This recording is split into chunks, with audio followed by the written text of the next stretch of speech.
ఆంధ్రప్రదేశ్లో కురుస్తోన్న భారీ వర్షాల కారణంగా అనేక ప్రాంతాలు నీట మునిగాయి. జనజీవనం స్తంభించిపోయింది. తాజాగా విశాఖ అరకు రోడ్లో ఉన్నట్లుండి కొండ చర్యలు జారిపడ్డాయి. దీంతో ఘాట్ రోడ్లో భారీగా ట్రాఫిక్ నిలిచిపోయింది. విషయం తెలియగానే అధికారులు, భద్రతా సిబ్బంది అక్కడకు చేరుకుని కొండరాళ్లను తొలగించే పనిలో నిమగ్నమయ్యారు.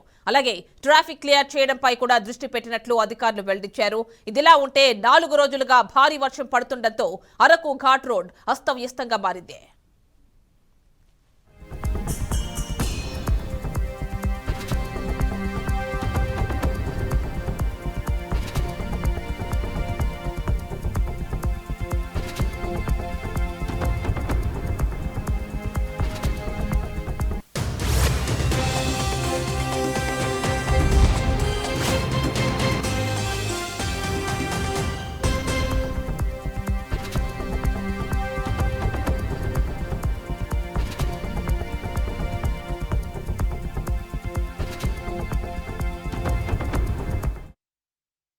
ఆంధ్రప్రదేశ్లో కురుస్తోన్న భారీ వర్షాల కారణంగా అనేక ప్రాంతాలు నీట మునిగాయి.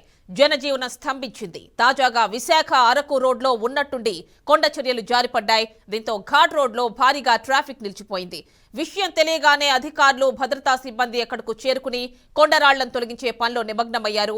అలాగే ట్రాఫిక్ క్లియర్ చేయడంపై కూడా దృష్టి పెట్టినట్లు అధికారులు వెల్లడించారు. ఇదిలా ఉంటే 4 రోజులుగా భారీ వర్షం పడుతుండటంతో అరకు ఘాట్ రోడ్ అస్తవ్యస్తంగా మారింది.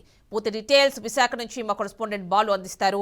బాలు, చెప్పండి, నిన్న విశాఖలో చూసాం ల్యాండ్ స్లైడింగ్ కి గురైంది. ఇప్పుడు అరకు ఘాట్ రోడ్ లో మొత్తం కూడా కొండ చర్యలు విరిగి పడుతున్నటువంటి ఆ విషయాలన్నీ కూడా బయటకు వస్తున్నాయి. ఏంటి, ఎలాంటి అప్డేట్స్ ఉన్నాయి?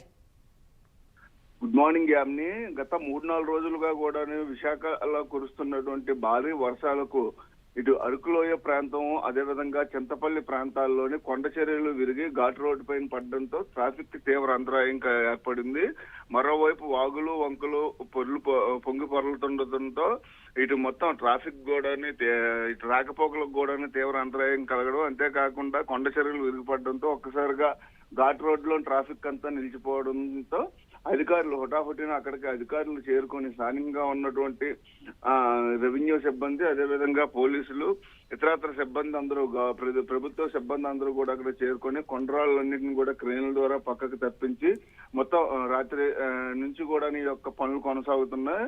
ఇప్పుడిప్పుడే ట్రాఫిక్ కూడా పూర్తిగా క్లియర్ అయినట్టుగా కూడా మనకు సమాచారం అందుతుంది. కొండరాలను పక్కకు తొలగించి మొత్తం ఏదైతే ఘాట్ రోడ్ లోని రాత్రి నుంచి కూడా నిలిచిపోయినటువంటి కూడా క్లియర్ చేసే ఆ పనిలో ఇటు పోలీసులు కూడా నిమగ్నం అయ్యారు.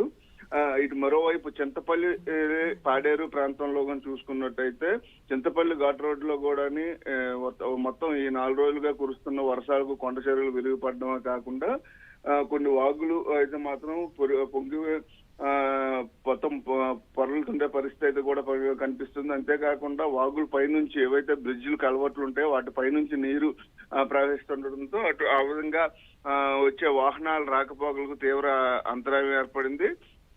అయితే మొత్తం ఎడతెరిపి లేకుండా 4 రోజుల నుంచి కూడా కులుస్తున్న వర్షాలకు అటు అరకులోని కొన్ని గిరిజన గ్రామాలన్నీ కూడా పూర్తి స్థాయిలో నీట మునిగే పరిస్థితి కూడా కనిపిస్తుంది. అంతేకాకుండా అక్కడ ఉన్నటువంటి గిరిజన పంటలు ఏవైతే ఉన్నాయో ఆ పొలాలన్నీ కూడా పూర్తి స్థాయిలో కూడా నీటి మునిగి ఇటు వరి, అదేవిధంగా మిగతా పొలాలన్నీ కూడా నీటి మునిగే పరిస్థితి కూడా ఏర్పడింది. అంతేకాకుండా ఇటు మన్యం ప్రాంతంలోని గిరిజనలు మొత్తం జనజీవనం అయితే మాత్రం అస్తవ్యస్తంగా తయారైందని కూడా చెప్పాలి.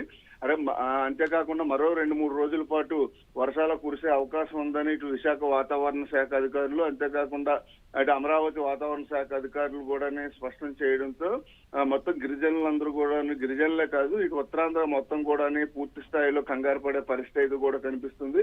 ఎందుకంటే ఇప్పటికే ఇటు ఉమ్మడి విశాఖ జిల్లాలో పూర్తిగా లోతట్టు ప్రాంతాలన్నీ కూడా జలమయం అవ్వడం, ఇటు ఏజెన్సీ ప్రాంతం ప్రధానంగా గిరిజన ప్రాంతంలోని అటు అల్లూరు, మన్యం జిల్లాల్లో పూర్తి స్థాయిలో జనజీవనం అస్తవ్యస్తంగా మారడమే కాకుండా రాకపోకలకు కూడా తీవ్ర అంతరాయం కూడా ఏర్పడడంతో ఒక్కసారి ఇటు ఆర్టీసీ బస్సులు, ఏవైతే రవాణా వ్యవస్థకు సంబంధించి ఆర్టీసీ బస్సులు, అదేవిధంగా రైల్వే ట్రాక్లు, ఏదైతే అరకు మీదుగా వెళ్లే రైళ్లు ఏవైతే ఉంటాయో ఇటు రాయగడ వంటి ప్రాంతాలకు వెళ్లే రైళ్లు, ఆ రైళ్లు రాకపోకలకు కూడా తీవ్ర అంతరాయం కూడా ఏర్పడిన పరిస్థితి కూడా కనిపిస్తుంది. అంతేకాకుండా ఇటు రైల్వే సిబ్బంది కూడా పట్టాలపై పడినటువంటి చిన్న చిన్న రాళ్లను, కొండ చర్యలను కూడా తప్పించే పనిలో పడ్డారు.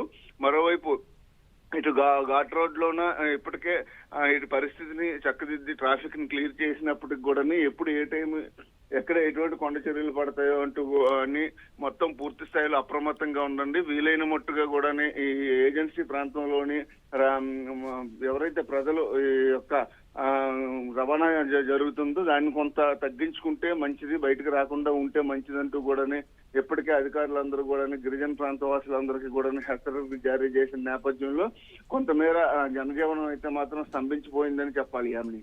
Right Balakrishna, thank you.